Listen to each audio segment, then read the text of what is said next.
we're all pretty used to the state of things now with the big superhero movies, franchises dominating the box office. But there was a time, particularly late '80s, early '90s, when thrillers they make huge buck at the box office, be some of the biggest money makers, and would go on to get a little bit of Oscar love too. For example, Fatal Attraction or Witness or Ghost, supernatural thriller. Yeah, Ghost was nominated for Best Picture. What the fuck? I won't be reviewing that this month, but wow.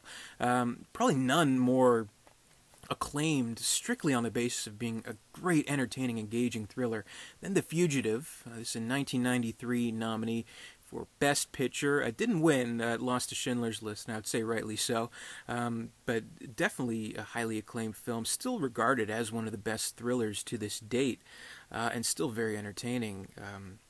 Stars Harrison Ford as the fugitive on the run, the doctor whose wife has been murdered. He's looking for the one-armed man, and the U.S. Marshal on the manhunt for him, played by Tommy Lee Jones. Probably his signature role.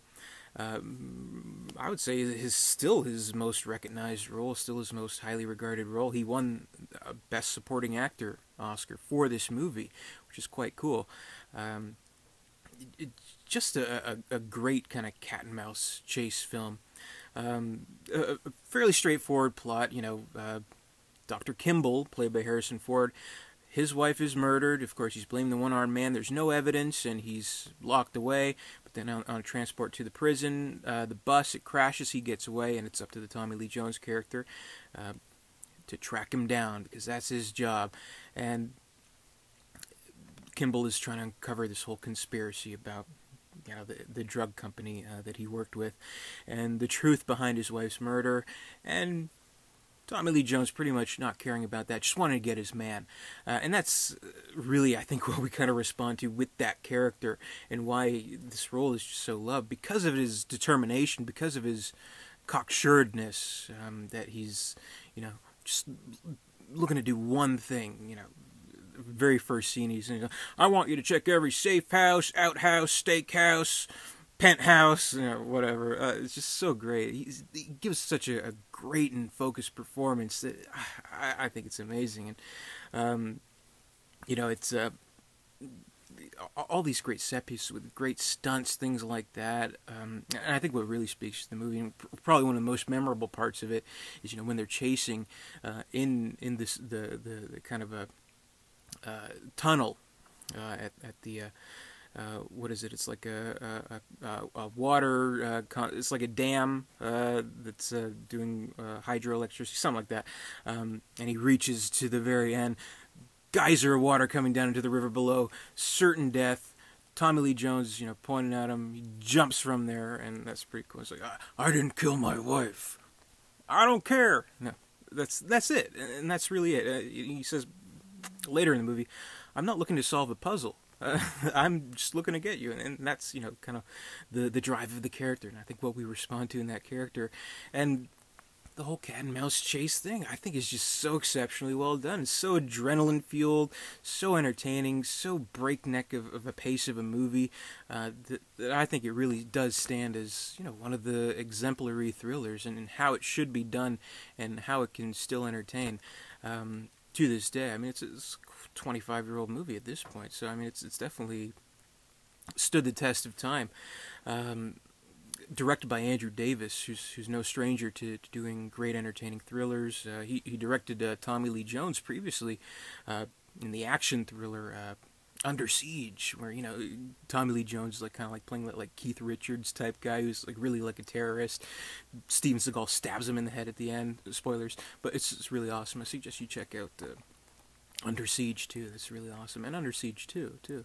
But anyway, I digress. The Fugitive, just such an entertaining movie. The plot is straightforward. What we're really into is the execution, and how this chase is done, how it's so perfectly crafted, and how the action scenes and the set pieces are so well choreographed that it really lets us participate in this whole chase scene. It is loosely based on the TV series The Fugitive. I'm not too familiar with that, but it was kind of like it was a serial, so the whole series was this chase. So kind of to confine it to this 2-hour movie took a lot of fine tuning, and it took a lot of certain restrictions, but I don't think the movie suffers in any way, and showing kind of a long period of a time with the chase in a short 2-hour time frame, because we want to see the resolution of the movie, and I think it does all come to a very satisfying conclusion. It's kind of like, it's this macho kind of thing where like, oh, we respect each other kind of thing, but I think that's kind of timeless, and that's just such a great aspect to it. The acting is great in this movie. Again, Tommy Lee Jones, he won the Oscar. I mean, what else can you say, really? Harrison Ford, it actually looks like he gives a shit in this movie. Like, you see him now, he's still got it, but this one, it's a really impassioned performance, which I think is absolutely necessary. You absolutely, sense the urgency of the situation with the Kimball character, and you really sense the obsession with Tommy Lee Jones. So I think it's just absolute magic, these two together. This is brilliant. They should do another movie together, maybe like Grumpy Old Men 3 now. It'll make $1 billion, I guarantee you. But yeah, I mean, that's really all I can say about The Fugitive. Just one of those movies. You can't really analyze it or anything like that. It doesn't really say anything about this world, though. I mean, maybe it has some interesting commentary about drug corporations and what they're willing to do to get their product approved. But other than that, it's just an extremely entertaining, well-crafted thriller. One of the absolute best. Blu-ray looks great. Definitely check it out. The stunts are amazing. And to this day, the debate continues of whether or not Kimball would have survived that fall off the geyser of water. I've Googled it. It's still inconclusive. You have like people who like study physics. They're like, well, as long as it's a continuous downfall of water and it moves into the I don't know, but whatever. Make your own conclusions there. But a great movie. Best Picture, I wouldn't say it should have gotten Best Picture. I mean, it was up against Schindler's List. I mean, really.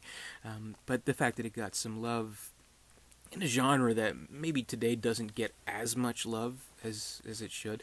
Like, you have stuff like Argo, but even that's like kind of like more of a high-profile political thriller. This is just a straight-up thriller, and its craft is just perfected here. And what else can you ask for? One of Harrison Ford's best, one of Tommy Lee Jones' best, and Andrew Davis probably his best movie, I would say. Though Under Siege is also pretty cool. So that'll do it. Definitely check out Under Siege with Steven Seagal, a great thriller, and Tommy Lee Jones gets stabbed in the head. So plenty more reviews to come. Give me a thumbs up, comment, subscribe, all that stuff. Until then, I'll see you later.